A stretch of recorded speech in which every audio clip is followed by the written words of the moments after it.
So, kamusta po mga ka-Streetwise? Ako po si Takero Miyamoto at welcome po sa aking munting channel. So, mga kababayan, actually, merong binabanggit dito si Robin, yung idol nga po ng lahat, no? Na ang tatakbo daw pong presidente at siya daw po ay magiging campaign manager, Sara Duterte for president, tapos Amy Marcos for vice president. Okay. So, kaya pala, no, yung mukha ni Amy, no, nung sinabi to ni Robin, kinipilig po yung kipay niya, no? Gumagano'n pa. sorry. Ay, sorry pala siya na, no, bilang, nag-sleep. So, sabi dito, oh, pinahawatig ni Senator Robin Padilla ang posibilidad ng tambalan ni na Vice President Sara Duterte at Senator Amy Marcos para sa 2028 presidential Vice Presidential elections. Okay, sa kanyang talumpati at pagdiriwang ng ika-127 ka-araw ng kalayaan ng Pilipinas sa Kuala Lumpur, Malaysia noong Hunyo 12, sinabi ni Padilla na handa siya magsilbi bilang campaign manager sa tambalang Sara Amy. Okay. So ngayon mga kababayan, no, kapag sinabi natin campaign manager, ibig sabihin pala, ano to? So hindi na pala tatakbong senador si Robin. So, hindi nga, parang ganun ang labas nun eh. Di ba? Parang ganun ang labas nun eh. Kasi pag na-campaign manager ka, hindi ka pwede tumakbo. Mahirapan ka tumakbo at malamang hindi ka natatakbo bilang senador. Parang nangyari pa kay Bam, di ba, noong 2022 election. Di ba? Oh. Sabi ni Tolentino, hindi daw makakatawid ng 20th Congress ang impeachment trial. Yun pala si Tolentino ang hindi makakatawid. Tawa ako dyan ha. Tawa sa comment mo ha. Okay. Sabi dito, okay. Yan.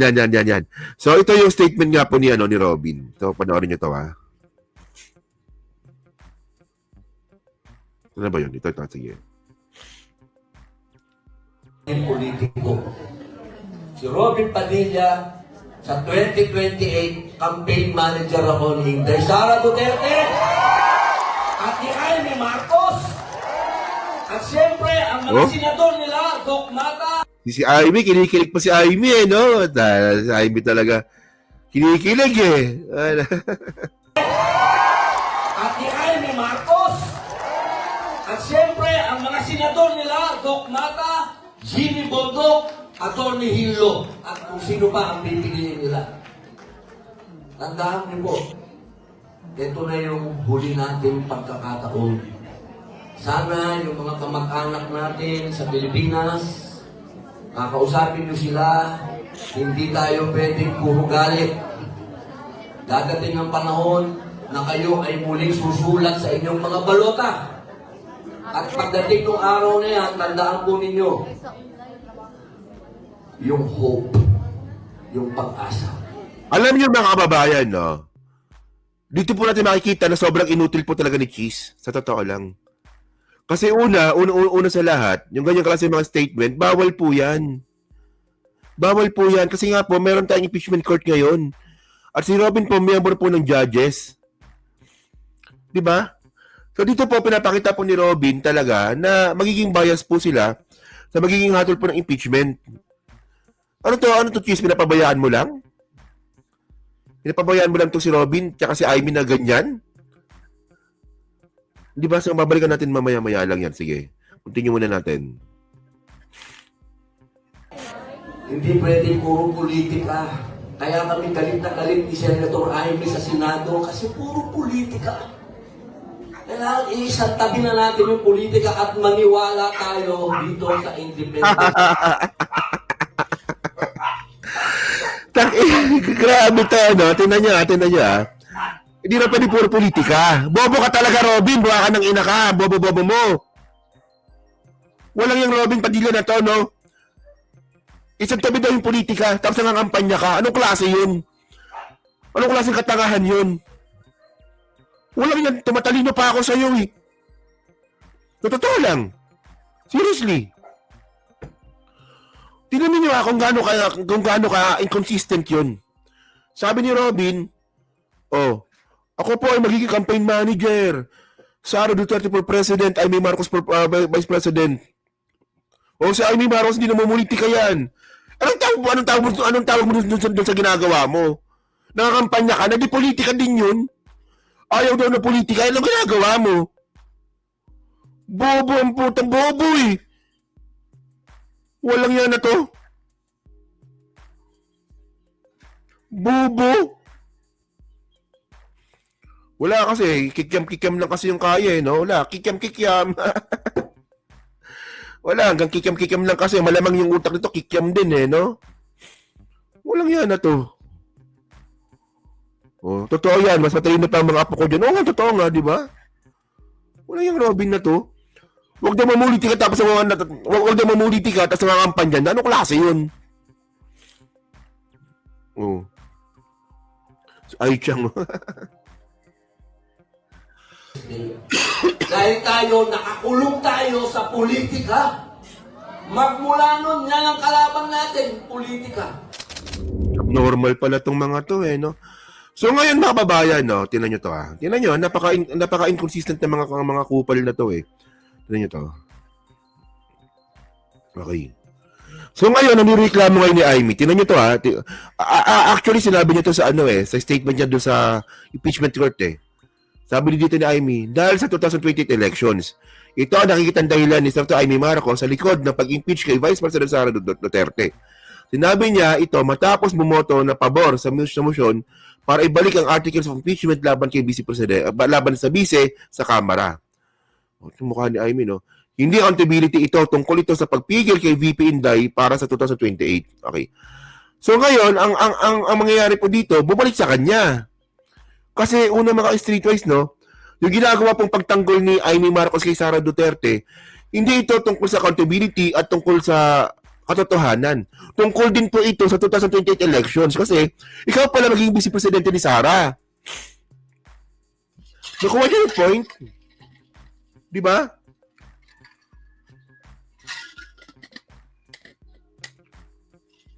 Tignan ninyo ha? Napanood niyo ba yun? Yung sinabi ni Amy na itong impeachment ano ba yun? Wala akong props eh.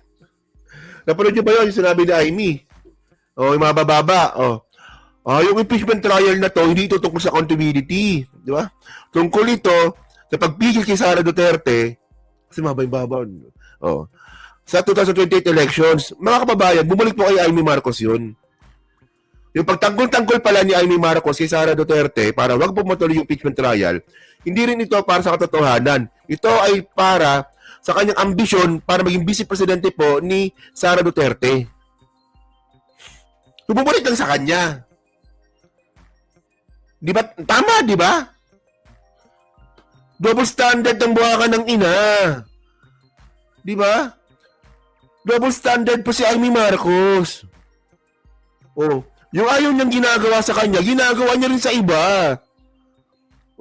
Wala naman connection pero haba ng baba mo. Walang yan to, no? So, kaya mga kababayan, tingnan nyo to. Okay. Ngayon, syempre, to the rescue dito si Panelo. Di ba? Sabi dito ni Panelo, mas maganda Sara Robin. Yung Sara Amy, si Amy balat kayo yun. Di ba? Actually, kung meron man akong kumbaga, sa kampo ng mga Duterte camp, alam ko naman lahat naman sila kupal eh, no? Pero, kung papapiliin ako na medyo okay to, no? Si Panelo. Honestly. Si Panelo, oo. Kasi una sa lahat, no? Si Panelo po talaga, unang-una, galit kay Harry Roque. Okay? Pangalawa, alam niya po talaga na, no, na ito si Amy Marcos manggagamit lang po talaga. Tanga rin si Sara, nagpapagamit din eh. Kasi una sa lahat mga kababayan, no? Hindi ba naisip ni Sara na kung yung kapatid nga ni Amy binalasubas niya, siya pa kaya na hindi ka dugo? Diba? Nagawa nga ni Amy na gaguhin, tarantaduhin yung kapatid niya, yung kadugo niya. Kung kadugo niya talaga, ha? Siya pa kaya? Diba? And by the way, si Panelo rin mga kababayan, sa lahat nga po ng mga Duterte camp, si Panelo lang po yung hindi po naniwala sa pulburong video. Hindi, sa totoo lang. Samantalang yung ibang mga DDS, no, si Harry Roque naniwala, di ba? Yung mga ibang mga politician naniwala. Pero si Panelo hindi po nangialam sa pulburon video kasi alam niya nga pong peke. O, di ba? So ngayon, tingnan natin to, no? Ano ba? Okay. So, ito yung statement nga po ni ni Panelo. Jun Panelo, Jun Panelo. Jun Panelo, Jun Panelo.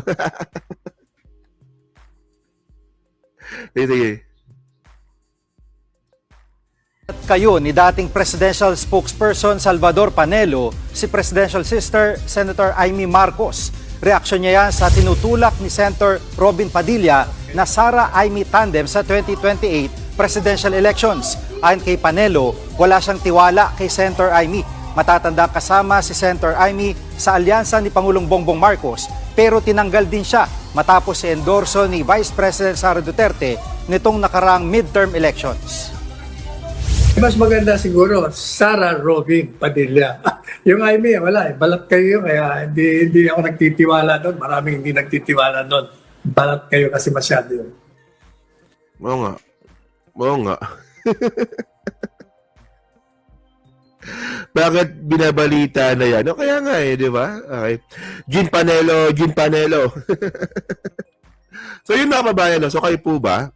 Ano masabi nyo nga po dito sa tandem na Sara Amy? Puta na. Aasenso Pilipinas nito. Puta na. Tuwan-tuwa tayo nito sa totoo lang. Di ba? Tuwan-tuwa tayo nito kapag si Sara maging presidente. Harap ng ASEAN, puta no. Harap ng ASEAN si Sara, no, napakaisip bata, napaka-immature. 'Di ba? Ang pangit magsalita, parang bata magsalita. Masaya tayo nito, masaya tayo nito. Okay. So, yun po. So, ano pong masabi nyo nga po dito sa endorsement nga po ni Amy Marcos? And by the way, mga kababayan, dapat ba sila mag-inhibit? Kasi, tinan nyo to alam nyo, dyan po, naalala ko bigla. Dahil po dyan po sa sinabi ni Robin Padilla, kawawa naman si Bongo. Sabi sa inyo, labo-labo na to eh. Bongo backs out, VP race, runs for president instead. Tandaan natin mga kababayan, no, noong 2021, may plano po talaga si Bongo na maging presidente ng Pilipinas. At ngayon, mas malakas po ang loob po ni Bongo na tumakbo presidente kasi nga po, number 1 senator po siya. Di ba? At alam din po ni Bongo, no, na mas matalino siya kay Sara. Alam ni Bongo 'yun. Oh. At alam din po naman po natin na may away po yan si Sara at si Bongo. Matagal na. May away po yung matagal na. 2019 pa lang lumabas na yan eh. So dyan po sa endorsement nga po ni Robin Padilla, hindi po lahat ng mga DDS masaya. Si Bongo po, nag-iisip na po yan. Hindi, honestly talaga. Tingnan ninyo kung anong kilos ang ginagawa ni Bongo ngayon. Tingnan niyo Number 1 president, number 1 senator si Bongo, number 1 senator siya. Tapos sa 2028 election, nothing to lose po kay Bongo. Manalo o matalo, senador pa rin po siya. Di ba? So, hindi man lang pipiliin ng mga PDP laban na gawing Bongo Sara o Sara Bongo. Amy Marcos talaga. So, naitsapwera si Bongo dito. O, di ba? At kung makita naman po natin, no, yung mga statement nga po ni Bongo, ewan ko lang kung binubullshit niya tayo. Pero he's trying to be fair, sabi niya. Di ba? So, yun ang abangan natin. Alam niyo, maganda to, no? Maganda to. Pag tumakbo si Sara, tatakbo rin po si Bongo. Maganda to, oh.